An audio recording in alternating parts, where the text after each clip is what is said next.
Let's talk about the cube's grid function. We are using the cube's grid, for example, for gel support preset for easy removal from internal cavities. For this reason, we are using a hard tissue model.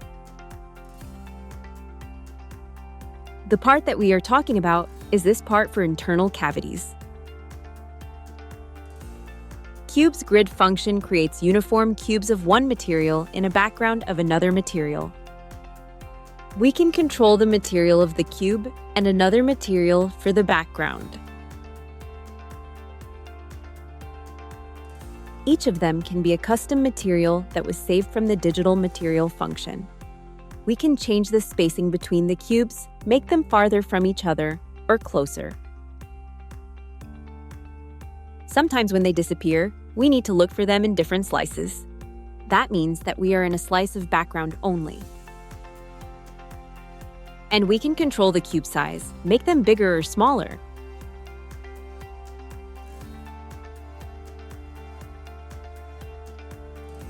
We can change the rotation of the cubes in 3 different axes. When we see this kind of a strange look for the cubes, that means that the rotation is not uniform for the specific slice, but the cubes are continuing to another slice. For gel support, we are using a background of gel matrix with Agilis cubes for easy removal of the support from internal structures, like in hard tissues or in small vessels.